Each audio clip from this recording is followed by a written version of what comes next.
Hi, welcome to another video. Today I'm going to show you how to remove something like this, whether it's a hook like this or if it's a towel rack and you want to remove it and you're not going to put anything back up. You want to patch up the holes that are in the wall. So I'll show you how to take this off, how to remove the bracket underneath it, remove the mollies that actually hold it in place, and then we'll patch up the holes and it'll be like it was never there before. Alright, so let me just show you a couple of tools you're going to need to do. You're going to need some basic tools. You're going to need just a very small screwdriver. I got my helpers here with me today. A very small screwdriver. We're going to use a Phillips head and possibly a flathead screwdriver. And this particular one, the set screw that holds it in place is actually a very small screw like this. Some of them are actually Allen keys. Some of them are little Torx bits. But you have to look and see what is on yours. This one I know it's a small little screwdriver like this, so what we're going to do is we're going to take out the set screw, which is down in the bottom right here. Most of the time, if you look someplace on here, you'll find the screw, whether it's here or the side or whatever, but there'll be some screw that actually holds this to the piece below it. Alright, and then after we get that off, we're going to remove the molly, and you'll need some kind of tools to do some spackling work. This is just overkill, I'm just giving you an example. And of course you're going to need some spackle to repair the holes in the wall. Alright, so first thing we're going to do now is we're going to come up underneath the bottom right here and we're going to take out that set screw that actually holds this in place.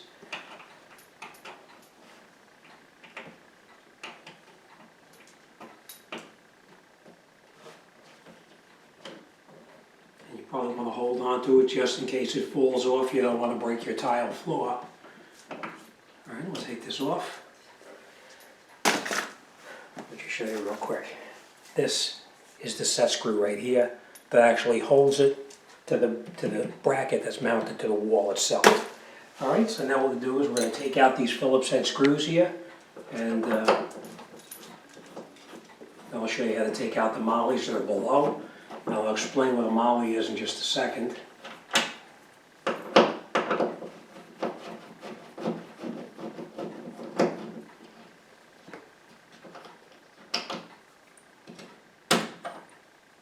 And then this is trash. Now underneath here, we will clean this up because it's going to be painted later on, but these pieces in the wall right here are what I call mollies. If you don't remove these pieces in the wall, you're going to put spackle on it and it's going to wind up being a bump. So we need to take those out. There's two different ways of doing it. One, you can grab a drill and you can drill it out and take the plastic insert out. Well, the way I do them is I take the screw that I previously took out, screw it into the molly like this. You're just going in partially, we're not going in all the way, we're just going to go in just a little bit, and you just grab the screw and you rotate it around like this, and it pulls the molly right out of the wall. Alright, we'll do it one more time. Take the screw, put the screw into the molly like this. We'll screw it down just partially. You don't want to screw it in too far. And I'm going to explain to you why you only want to screw it in a little bit. You see the tip of this molly here? The screw, when you screw it in, it only screws in just a little bit like that. Now if I was to screw it in the rest of the way, watch what happens to this molly.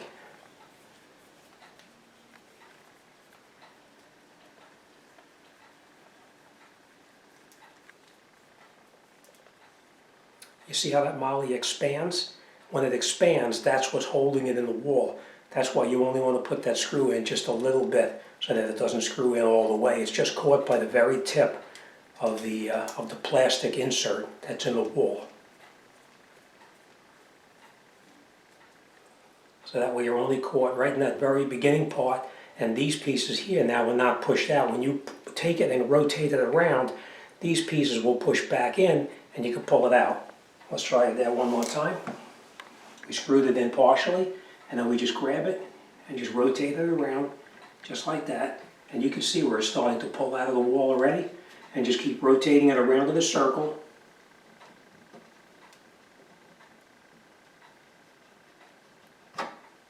And it comes right out just like that.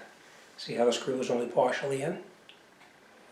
Okay, now if you look at these holes in the wall here, you'll notice that these holes actually stick out just a little bit because the molly's actually pulled out the material the sheetrock a little bit. So what I normally do is take anything that's round, such as this, just go on the hole like that, and just give it a little bit of a turn and push. And you see how it actually indents it, it like dimples it?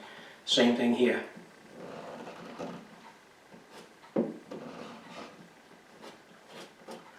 See? A slight dimple. Now, as you can see right here, somebody previously had this bracket mounted on the wall and they didn't do such a good job of patching it up. So we are going to repair this at the same time, but we're going to take our spackle tool like this and we're going to clean the lip off. Right here.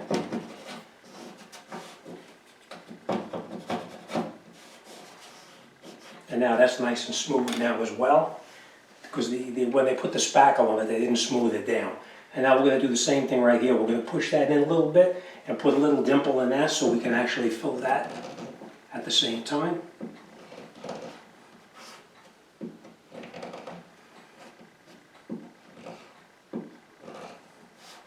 Okay. Come close and take a picture of that. Now you see how this is dimpled in? So now it's recessed in. When we put the spackle on the top of it, it'll actually come nice and smooth. Now the whole outside is smooth. I'm going to do a little bit of cleanup right here.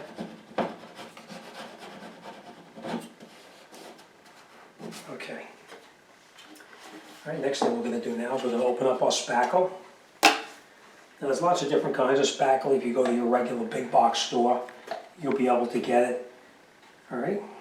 So what I always do is take a little bit of spackle. This knife is actually a little small, but I want to force spackle into these holes right here first. So you're going to take it like this, put it on like that, and then we're going to push the spackle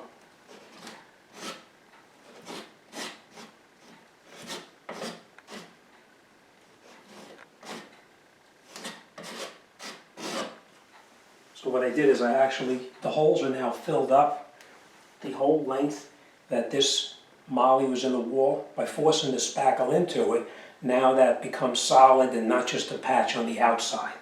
All right, so now after we do that, we're just going to smooth it out a little bit. And then we're going to take a larger spackle knife and just go like this. And you can see now everything else is even with the wall. But what we need to do, when you put spackle on the wall like this, it's flush right now, it's flush with the wall itself.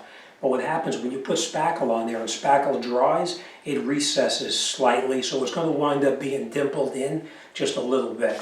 So we're going to let this dry here. Once it dries, we're going to come back and we're going to spackle it one more time, and then I'm going to show you how to finish it off. All right, so we'll come back as soon as that dries up and we'll finish it off. Okay, so now once the spackle is dried on here, usually it takes a couple of hours or possibly longer depending on how damp it is out. There's different ways you can actually sand this off. One way you can do it is with the sanding block like this.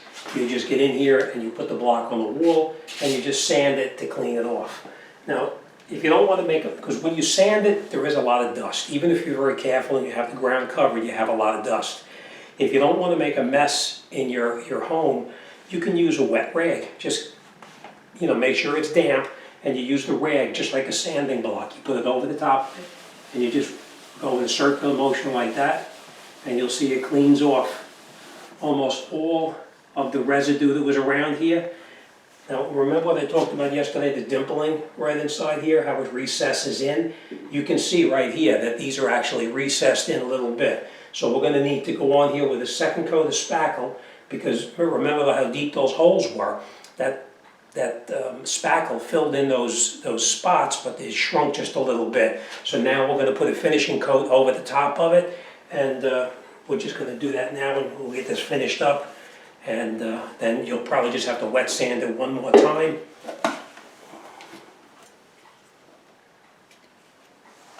What you do is just put a little bit of spackle on the top just like this. Make sure it fills in really well, all the holes. And then you take your flat trowel like this and you just rub it off. Just like that.